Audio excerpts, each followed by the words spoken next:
So welcome everybody to my presentation. Thank you ever so much to Seneca for this opportunity of speaking at this virtual conference. I've been following the tweets throughout the session so far. Wonderful sessions and wonderful feedback as well. So you can see on my screen here that my handle is @JoeDell on Twitter. My email address is joedell@talk21.com. I was a languages teacher, French teacher for 13 years, and for the last 10 years, I've been an independent languages consultant, working very, very hard in the last few months in particular, supporting language teachers from all over the world. And the idea of this presentation is to share some of that good practice that I've been seeing in the new normal. Okay, so let's make a start. Lovely. So this is what we're going to try and achieve in the next 20 minutes, 25 minutes or so. As I said, essentially, I'm going to be showcasing a variety of examples of good practice, particularly focusing on different ideas, practical ideas around listening, speaking, reading, and writing, as well as feedback, and ideas around COVID-safe ideas that the community have shared in the last few weeks or so. And then we will have time for questions as well at the end. So feel free to put the questions in the chat. I will try and monitor the chat on my second screen, but of course, it's a bit tricky if I'm presenting and following the chat at the same time. But I'll try my best. Okay, so a fantastic example of sharing good practice is this Padlet. So this was put together by Esmeralda Salgado, who's the head of languages at King's Ely School in Cambridgeshire. And she essentially put together this Padlet and then encouraged other people to post lots of ideas onto it. There's lots of ideas there, for example, around escape rooms and virtual classrooms and virtual trips. I'm sure all of you know about the TILT webinars. So TILT stands for Technology Language Teaching webinars, which myself and Helen Myers have been organizing since March. We've done over 50 so far through the Association for Language Learning, and you can check out all the recordings on my YouTube channel. And if you go to the AWL London website, then you'll find an amazing database which Helen has put together. And I think this Padlet has been inspired by all these different ideas that were shared by the TILT webinars, such as escape rooms, etc. So thank you to Esmeralda for putting this together. And likewise, here's another Padlet, which was put together by Danielle Warren, who's probably in the room right now, I'm not sure. And again, she was asking the question, about COVID-safe ideas for the MFL classroom. Lots of people, as per normal, from the community then posted ideas onto this Padlet. If you haven't heard of the MFL Twitterati, I'm sure you have, but if you haven't heard of the MFL Twitterati, particularly if you're coming in from abroad, maybe, I think I recognize someone from Australia in the chat, then it's a community of language teachers, language consultants like myself, and language organizations. There's 5,000 members of the MFL Twitterers list, which is the one that I manage. And the hashtag has been used by teachers from all over the world for many, many years. And I think one of the nice things, one of the silver linings of this whole experience, I think, is the way that language teachers have really risen and stepped up and helped their fellow language teacher. And it's been an amazing thing to see. And I think these couple of Padlets to start off with are a great starting point. There's also Sabine here on the left-hand side who's written a post, as you can see, 20+ low prep COVID-friendly activities for the language lesson. So again, I'd encourage you to check that out. She's the ideal teacher on Twitter as well. Okay, so again, another example of good practice. I thought it would be a good idea to ask the community to share their top tips around remote teaching. So as you can see, the screenshot of the tweet at the top there, top left, is as you've all been teaching remotely for a number of weeks now, what would you say are your do's and don'ts of online teaching? Please retweet. And then the second question, I've been pondering the question, how do you ensure interaction with your students when teaching either synchronously or asynchronously, playing games, live, setting homework assignments, etc.?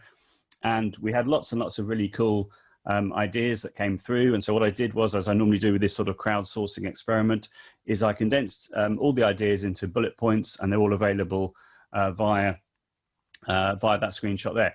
You'll see as well that on my screen, or bottom left of the screen anyway, is the link to all the different references that I'm making on every single slide. And I will be showing my whole presentation. I'm not sure if that's appearing in the chat yet. It's a bit difficult to focus on the two at the same time, but I'm going to give you a short URL to the whole presentation as well later on. So you will get the whole thing as well with all the live links included.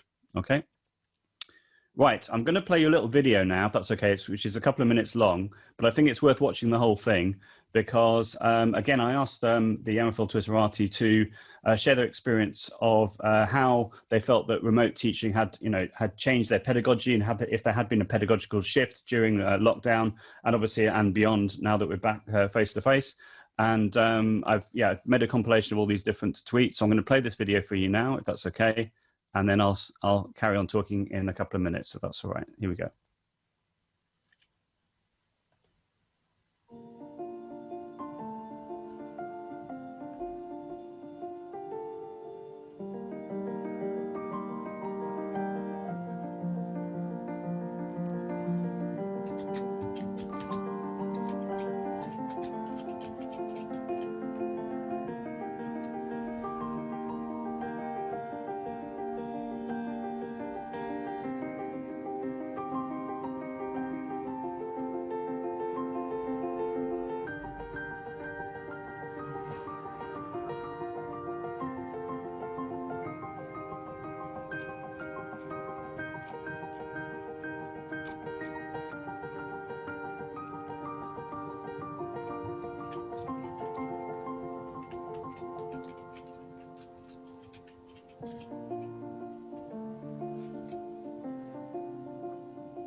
There we are. So I hope you found that interesting. I find that really, well, quite moving actually to see all those different messages, but certainly, well, hopefully that's resonated with you as well.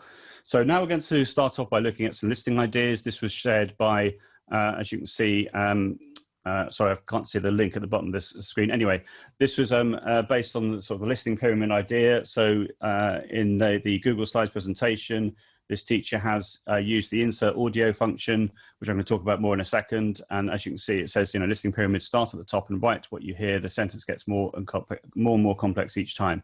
So this is based on the work of Gianfranco Conti, and seems to be very much in line with how lots of people are practicing listing skills. And obviously, there's also the book that Steve Smith and Gianfranco Conti put together recently, which I'm sure people can share in the chat if you haven't heard of it already. Okay, so the actual practical elements of being able to do this, I would recommend using a tool, online voice recorder. You could use any sort of tool which allows you to record audio and put it up into Google Drive, but online voice recorder, again, you can see the link at the bottom of the screen there, is really handy for this.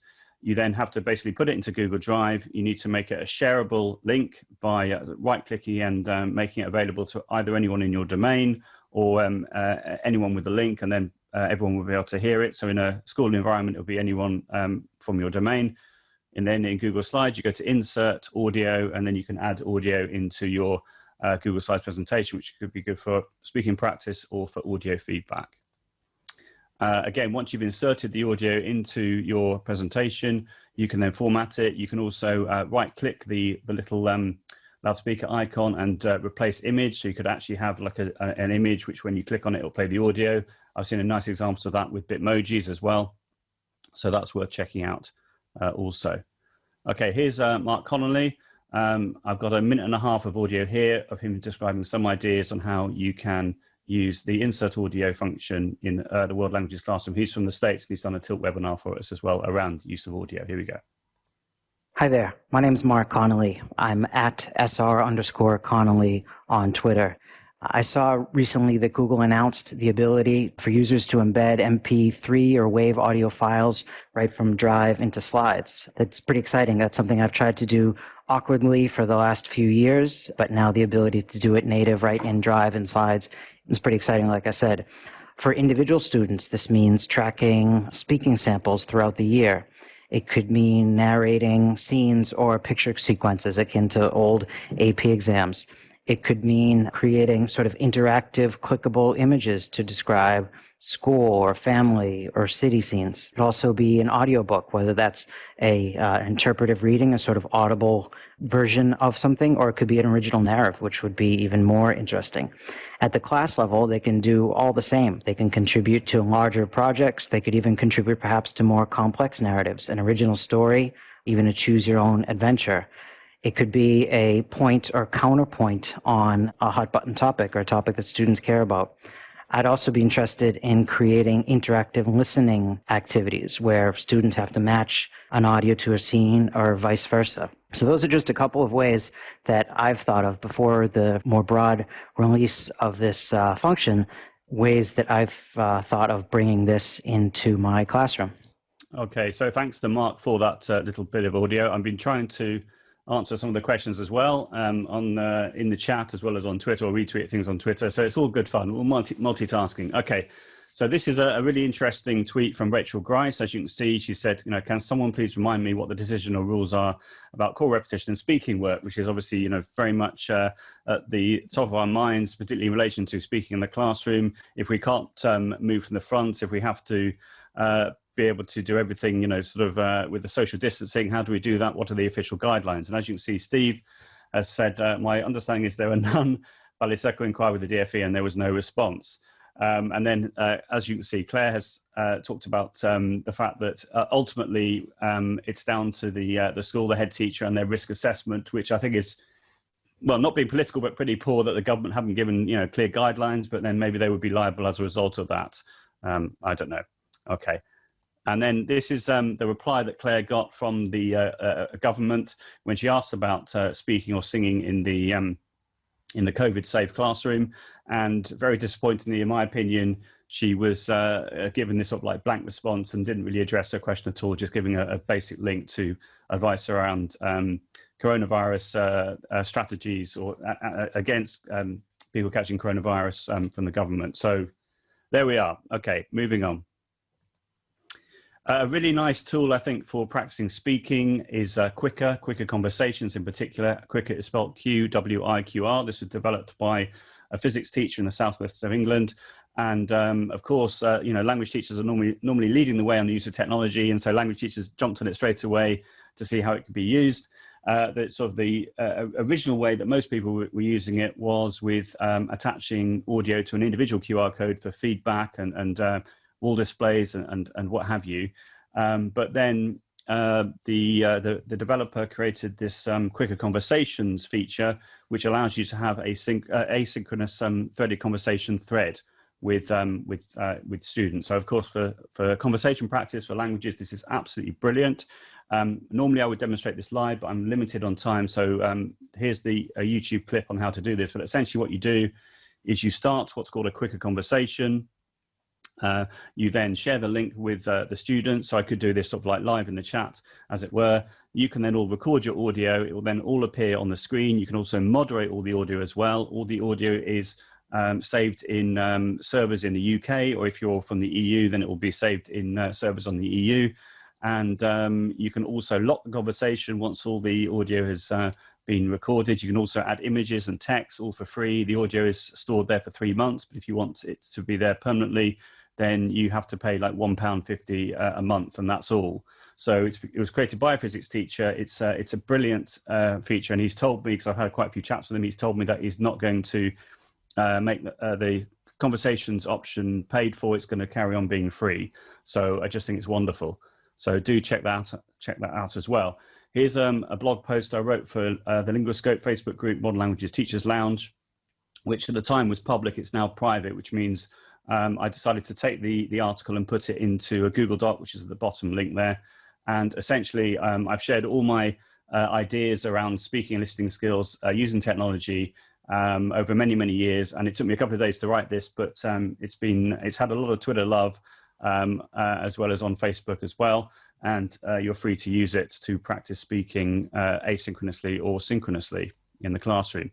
I came across this YouTube clip recently. This is a Chinese teacher from the UK who's based in London, and she's talking about 3 online voice recording tools: SpeakPipe, Voku, and Record MP3 Online. Record MP3 Online has had a big update recently, and it's similar to the sort of quicker conversations idea, but if you're looking for a quick and easy way of getting the students all to send you audio on a cross-platform or a device-agnostic website, then Record MP3 Online could be really useful for that. It doesn't require the students to have an account.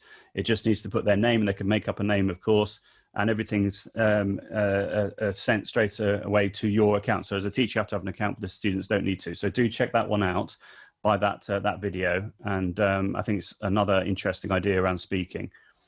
Flipgrid, I think Jane is in the room with us right now. So I'm a big fan of Flipgrid for asynchronous speaking practice. Jane has been for many years now. So in this example, Jane's done a Flipgrid short, whereby she's, as you can see, she's on the video, she's got an image, she's annotating over the top, and everything can be recorded in like a flip learning model.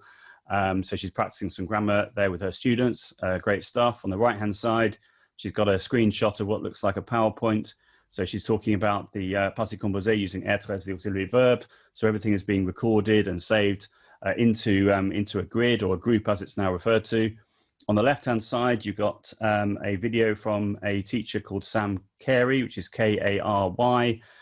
He has a YouTube channel called The New EdTech Classroom, and he's done lots of videos around Flipgrid as well as lots of other videos around educational technology, worth checking out as well. He's done a recent one on assignments, setting assignments in Flipgrid as well. And then you've got Jess on the right-hand side, just talking about how Flipgrid could be used, for example, for whiteboard and blackboard work, for stop motion animation, and what have you. So if you've not seen Flipgrid before, the idea is you have like a grid, now referred to as a topic. You have a class, which is like your group. And so you can have unlimited groups, unlimited topics. So in a topic, the teacher could record a question in the target language, and then the students asynchronously can then send all their answers to the topic. You can moderate all the videos as well. There's lots of other things. If you go onto my YouTube channel, I've done many sort of how-to guides on how to do this in other webinars, but I haven't got time to do that right now. And there we are. Another idea, you've got a screenshot there of a school in the Middle East talking about Flipgrid and how it sort of, it may not be face-to-face, but Zoom, Flipgrid, and Hangouts are the next best things in relation to speaking practice. You've got screen recording there as well. That's another option in the website version, which I'd really encourage you to have a look at.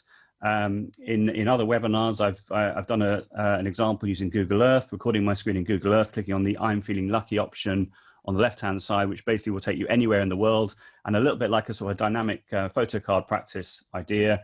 You can then talk about, when you're like hovering over the globe, about what the children can see, and get them to say those things in the target language. Like, I can see a river, I can see a mountain, I can see a town. Then you can drag the little peg man onto the pin, and that will go into Street View. And then again, you can say, okay, so what can you see? What is the weather like? All the the Palm W ideas that we've had earlier can be really useful for that as well, I think. Here is what's called a jobber-like community. So Francois Stalder, who's done a Tilt webinar for us, he has this regular meeting, which I've attended many of them, and it's just language teachers, particularly from international schools in Europe, have been sharing ideas. And in this particular one, we talked about Flipgrid and how to do asynchronous practice, and there's a few ideas there of how to do that in the COVID-safe classroom. This has been going down a storm with people using Flippity Randomizer. Feel free to say in the chat if you've been using this. So again, I haven't got time to show you this like live, but basically you click the spinner, they all spin on the screen. And if you're using sentence builders, you can put in all the items in the different columns in the sentence builder into Flippity, and it allows you to practice, say, translation activities or speaking activities or writing activities, either remotely or in the classroom. And there's a Chrome extension called Helper Bird, which you can then highlight the text on the screen. You can then right-click, click Helper Bird Tools, and what's called Immersive Reader, which is a Microsoft tool, and that will allow you to read back the text in the target language, which is very nice, and it recognizes the language automatically. Again, if you look at other tutorials on my YouTube channel, then you'll see me describing this in detail. This is what the sentence builder looks like. So this was taken from the work of Vincent Everett, who I saw talking about this in a Linguoscope webinar using Wheel of Names, and I just took the idea and put it into Flippity. This is Mike Elliott MFL, Head of Languages in the south of England. He's combining Flipgrid screen recording with randomizer. Again, I'm not going to play the video right now, but if you watch it, you'll see him flipping the Flippity randomizer, and then talking about the fact that he's then repeats the phrase and then he then translates it. So it's pronunciation practice and it's translation practice, and then all the videos are then saved automatically to the one topic in Flipgrid, which is a safe and moderated way of doing it, I think. This is another activity with Flippity Manipulatives, this one. So the idea is that you can record some audio using a tool called Vocary, which I mentioned earlier. You put it into Flippity, into this particular template. All the instructions are on the Flippity website, and then you drag and drop the tiles into the correct order according to what's said in the audio. So really nice, and the audio is deleted after like 3 months, but you can then just re-record another version of the audio and you're good to go. And it randomly reorders the tiles each time you load the page. Here's some examples of people talking about the Flippity on Twitter. So here, for example, you've got Alice Smith School in Malaysia. You can see here as well, you've got those little perspex barriers between the children as well in the COVID-safe classroom. And yeah, they're just using Flippity Randomizer to practice. And you've got various other people talking about how they're using it. Catherine Bellas, or Mrs. Bellacat on Twitter, sent me this via email, and she gave me permission to share this. These are lots of practical ideas on how you can use Flippity Randomizer in the classroom from a teacher, which is just great to see. And again, I would encourage you to check that out. Google Forms. So I created a Google form showcasing different question types that you can have. Again, I'm not going to show you this live. I've shown this in many other presentations, so feel free to have a look at it. You can see you've got the links here as well. So how to do things like reordering words, how to do speaking and listening practice with a Google form, lots and lots of nice things. Here's an example from Facebook, which a Spanish teacher created based on the example that I shared just now. So you can see that she's using sentence builders and then the images as multiple choice and then narrow reading activities. Lots of ideas there. This is one from Esmeralda Salgado I mentioned already, talking about feedback. So she's given some nice sort of techie ideas around feedback. I'd really encourage you to have a look at that. She also talks about Hattie and the importance of feedback. And also, obviously, Dylan William talks a lot about feedback as well. So there's lots of technological ways of doing this. Literally yesterday, I worked out, based on the work of Esther Park on Twitter, I worked out how to do this personalized animated GIF. And the idea is that you can then take it, you can then create it, put it into Google Keep, and then drag and drop it into Google Docs or into Google Slides. I'm sure you could do the same thing in the Microsoft environment, but that's quite fun, and it's had a lot of Twitter love in the last 24 hours. Mini whiteboards we talked about earlier. So using whiteboard.fi, here's some suggestions from the community on how you can use mini whiteboards, either the physical mini whiteboards or using whiteboard.fi. Talking of whiteboard.fi, if you haven't seen this before, this is like a digital way of doing mini whiteboards, which proved very popular during lockdown. Here's some feedback from different people. My favorite one here is Ms. Ganson, who's saying, thank you very much. I will think about ways I can use it in my class. Thank you again for whiteboard.fi. It is the highlight of my lockdown. I think my year 10 will be forever grateful to you for it, which is just lovely. So there we are. Moat, if you have not seen Moat before, it's a Google Doc. It's an extension that works in Google Docs, Slides, and Classroom, and allows you for free to record up to 30 seconds of audio feedback in the comments area. If you pay up to, I think it's £40 per year, then it allows you to get a multilingual transcript as well, and you can record up to 90 seconds per bit of audio, but you can use it for free for 30 seconds. It's wonderful. And if you do a search for it on Twitter, you'll find it's a game changer for lots of language teachers. Just a bit of a plug. I do have to make a living while doing this as well. And yeah, if you're interested in asking me to do some remote webinars for you virtually, then I'd be delighted to hear from you. Here are 18 example sessions of things that I can do for you. Just have a look, see if there's anything that jumps, and I would love to do a session for your department, for your school, etc. And there's the presentation. There we are. So I think we've got 4 minutes for questions, but I'll put this in the chat as well. I know that was quite quick, but we are recording this. I will share this on my YouTube channel as well. Over to you, Flavia, while I put the link in, if that's okay. Yeah, no, thank you. That was amazing. People saying that their brain hurts with so much information and useful tools. So thank you. That was brilliant. Yeah, we do have a few minutes for questions. So Great. First question, how would you support a Key Stage 5 student that has missed work during lockdown and is struggling to cope with the demands now?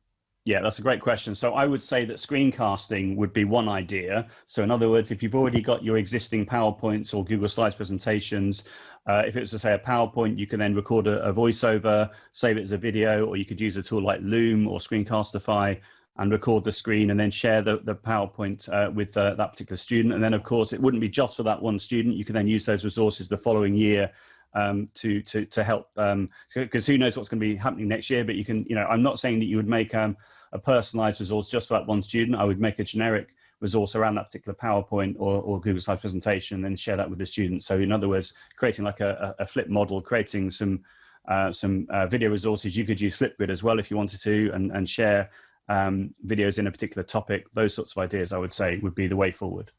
Yep, sounds good. There was the other question when you talked about adding recording to PowerPoint and slides. The question was, do you think those recordings should be your own voice, or maybe you should get a native speaker or find a recording of a native speaker? Does that matter? I think it doesn't. I think it's a great question. I think there's arguments for both. I think the children probably would prefer you as the teacher to have for you to use your voice, because that's more, if you like, intimate or personal to them. That's the voice they recognise. That's the voice they associate with their language lessons. At the same time, I can totally understand the idea of suggesting that you have an assistant, a native speaker to, if you're lucky to have an assistant, but a native speaker to record the voice on your behalf. So from a pronunciation point of view, you could argue that it's better to have the native speaker. From the personalization connection point of view, motivation point of view, I think having the class teacher is much better, personally. So a bit of both, really. Yeah, I guess. And the final minute, there were a lot of questions about actually this adding sound to slides. Do you think you can go over it again? Because people were a bit confused. Yeah, sure. I mean, okay, so what I can do, if I go back to the slide, and let's see which one it is. Let's go back.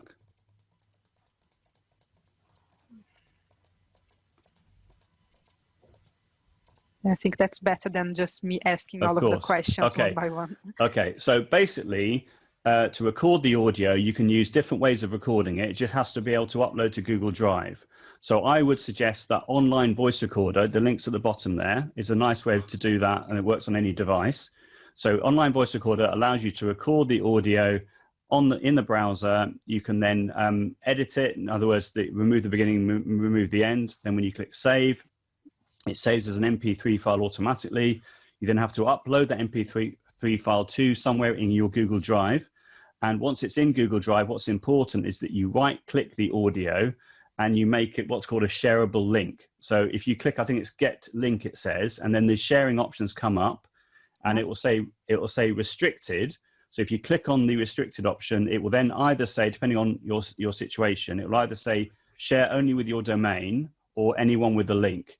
So once you've done that, you then go to Google Slides, you click the insert menu, you select audio, it will take you to your Google Drive. I normally recommend clicking on the recent option because that will be the most recent audio there, because it's searching for MP3 files.